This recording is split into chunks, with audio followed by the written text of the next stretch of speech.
Hey guys, as you can see, we're at the point where utilities are being installed. At first, you may not notice mistakes a contractor may make, but in the end, they'll definitely affect your experience living in your house. Let's start with the plumbing. As a general rule, there are two types of mistakes. One type is when the plumbing work isn't code, but this type of mistake will usually be caught by the inspector. An inspector will usually check measurements for any mistakes with the plumbing. An example may be the distance of the toilet flange to the back wall. Code is for the center of the drain to be 15 inches off the wall. That leaves the right size space between the back of the toilet and the wall. If the plumbing is off, it may be because of a floor joist or something that's in the way. As a result, they put the toilet either too close or too far away from the wall. And you can imagine, you don't want too much distance behind the toilet or for it to hit the wall. But typically, the inspector won't miss it. Of course, this all plays into aesthetics too. If the joist doesn't let you put the toilet 15 inches from the wall, the toilet will stick way out and not look good. Technical mistakes will usually get noticed by an inspector, but there can also be visual mistakes. Here's an example of another mistake here. The plumber placed this pipe in this area on the right, but our vanity will be in this other area. When we bring in the cabinets, these pipes will line up with the sides of the cabinets. The drain won't be in the center of the vanity like it should be. It won't look very good aesthetically. Usually, the plumber doesn't think about that. They take the drawings and look at them to figure out where to place their pipes. But the drawing doesn't always show the location of the cabinets and vanities. That's why it's important to pay attention to this, because in the future, when the walls are closed up, and I've had this many times, I've had to cut open the wall and move the drain. It's an additional cost to open it up again. And you have to make it look good with drywall mud and paint and all that. We have an inspector on site today. John. John? Yes. It's our licensed third-party inspector. Hello, John. How are you? Good. How you doing? Yeah, I'm fine. Today we make video about mistake that we cannot see in the future when we cover everything drywall. Okay. What is the three most common mistakes that people do before drywall? Wires and pipes being too close to the stud face. Okay. So if this wire is within 1.25 inches of the stud face, okay, and someone goes ahead and drives, say, a picture hanging screwed or hanging drywall, okay, they catch the wire or pipe and they got a big problem. Okay. Yeah. Number two is any kind of pipe insulation. So if pipes are exposed to an outside wall, unconditioned space, if they don't have the pipe insulation on them and they go ahead and gets below freezing, or it gets too hot, then your hot water is now frozen, and your pipes freeze, or your cold water is now hot in the summertime, and no matter what you're boiling. You know, number three, I'd just go ahead and say is just minor structural failures and stud bracing. Like for example, if you have go ahead and bore a pipe through a stud, and you have more than 1/3 of that hole for that pipe is the size capacity, you have to put a stud shoe on. If you don't do that, and then now you have windstorms and the walls start shaking, where that pipe is, your drywall cracks.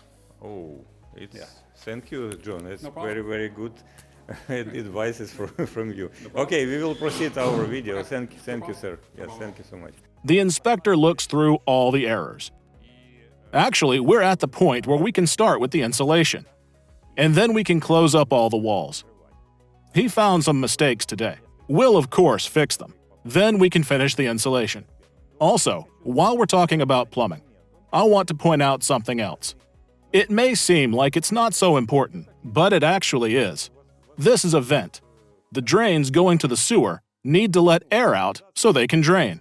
And usually, these vents go up to the roof. And typically, it's very easy for a plumber to just punch a hole on the edge. You often see in American houses a lot of such drain ventilation pipes coming out of the roof.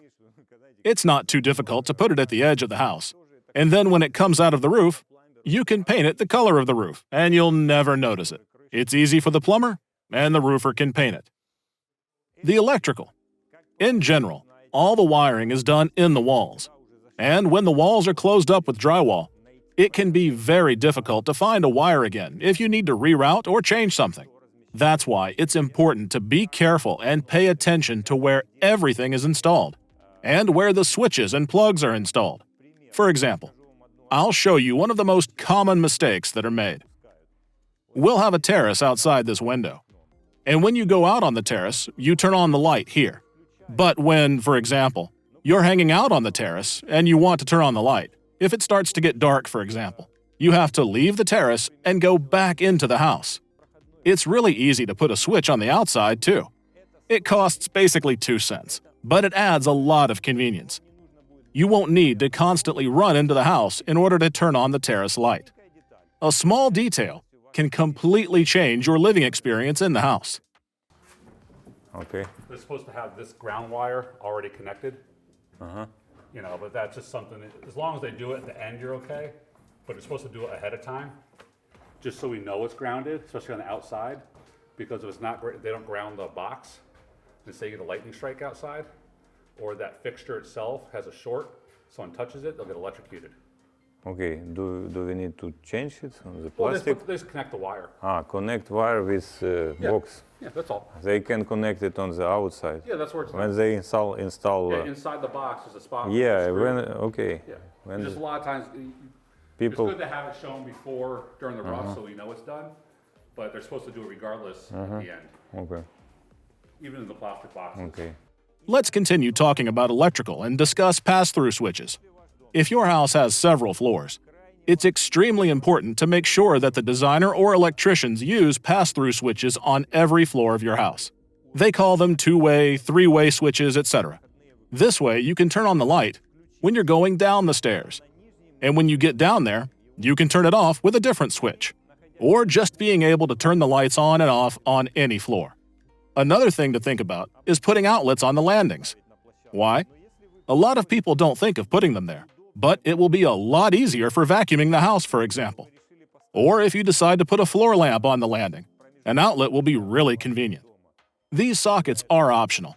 It's not a requirement, but they're handy. Electricians can install them easily if a client requests it. The next mistake I want to talk about is one connected with aesthetics that both electricians and HVAC installers make. After all, they typically are working at the same time. You can see here how we have all these air ducts and lights. Typically, these guys don't try to do it so that it looks nice. They just install it. Here you can see the light isn't exactly lined up correctly. I've already asked the contractor to change it, and they can easily move this device to the left or right.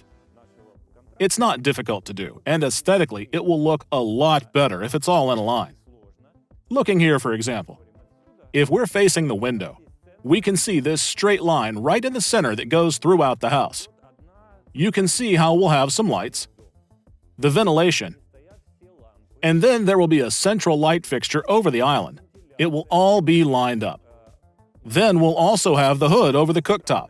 It's all going to be in a straight line with the window. A week ago, all these utilities were offset. The problem was that when they installed the window, they took the measurements not from the outside wall of the house, but from the inner wall. And so the window was shifted a little to one side. The electrical guys took the dimensions from the plans, so it was all offset a little bit. We had to shift all the lights about 4 inches to one side in order for the aesthetic aspect to still be there. You might not notice it now, but when the vents and the lights are installed along with the fixtures that will be hung, you'll see that your hood isn't in the center of the window, for example. The light isn't in the center of the island. It's a small detail, but it's the small details that make the difference. It's a good thing we have our inspector here. He pointed out some things on the fuse panel. A very interesting aspect. Check out this blocking they used to attach all the wires. They placed it too close to the wall. And when they cover this area with drywall, it will stick out, and there will be a bump in the wall. Of course, you wouldn't really notice it until you install the drywall. So we're going to have the electrician move this wire casing further back into the wall. He also noticed that this wire casing is bigger than the pipe, which is a technical error. The inspector checks not only the electrical, air conditioning, and plumbing, but also the structural elements of the house. For example, he looks at where additional blocking needs to be installed. The blocking is just pieces of wood installed in the walls for the drywall to be screwed into. Here, we don't have enough blocks for the drywall. If we look here, there's no blocking for the drywall from this area to this area, so there won't be a single screw. Cracks will begin to appear here.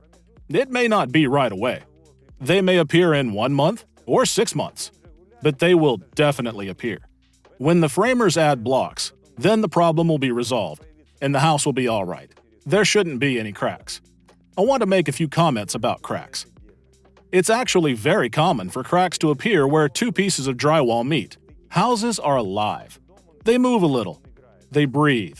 It takes some time for them to settle in. After about a year, the house will be more or less stable, and cracks shouldn't appear anymore. Then you can make any touch-ups, cover all the cracks, and the house should be pretty stable. The next point that our inspector drew attention to, though I also usually pay attention to it, is the protection of the pipes. Over here, Okay. because they took out more than 1/3. Okay. Remember those, those metal stud shoes that wrap around Okay. for the plumbers use? So it's got to put one there and over here. What we have to install here? Yeah, the stud shoe. It's a steel plate. Yeah, it's a. I'll show you. It's plumber should do it, yeah, and same in this place. Yeah. That one will be, Ah, okay. so they have It's like that, single, okay. double, and triple width. Okay. So, right, so you'll need a single and a double, but Okay. also there's a triple, two So triples. that's a 2-inch. That's okay. A 2-inch pipe and a 6-inch wall. Okay, both, Yeah. both of them are good? Yeah. Yeah. There's a 4-inch wall now. This fin, does that matter? Not. No, that's not bearing. Okay. That's non-bearing. So here we have a pipe, and it's not protected in any way. Here's another good example of the ventilation pipes passing through. And this is a good example of pipes passing through studs. If they're not covered with special plates, hold on, I want to show you these plates in another place. This is a good example. These are protective plates, so that when you're installing drywall and you're driving the screws, you don't drill through the wall and hit the pipe. I had a situation on one of our projects where we were hanging a toilet paper holder, and we hit a pipe because it wasn't protected by a plate. Yes, it was just a drainage pipe, and it wasn't too difficult to fix. But imagine if it was a water line. If you hit it, water will start to spray everywhere behind the wall. Sometimes it could also be a small drip, and then eventually a water spot will appear on the drywall. And this can cause a lot of problems for the house. One of the important points in ventilation is to figure out where the return will be. The return, in this case, it's here. But you want to be careful not to put it somewhere like in the master bedroom. The return actually makes a slight noise. It often happens that the return ends up being installed someplace like the master bedroom. It's not very good for sleeping when you hear that noise. So it's better to try and find a place for the return that's out of the way. Somewhere like a hallway, or an open area so that people don't hear it when they're trying to sleep. It's a small detail, but it makes a difference. You definitely don't want that noise disturbing anyone as they're trying to sleep. I also wanted to draw attention to where the vents will be. For example, this vent is right above the island. If the vent isn't located over the island, but rather over where the owner might be standing, they'll feel it on their head. That can be a problem. The air, whether it's hot or cold, will be blowing directly on top. You can change the angle of the vents, but it can still be felt. There will still be this feeling of hot or cold air flowing over you. That's why we put it towards the other side of the island.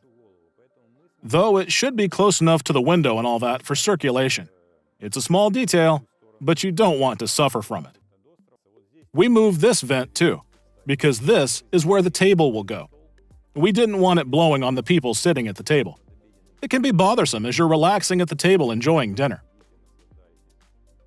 And the last point that I wanted to talk about is the placement of the garage door motor.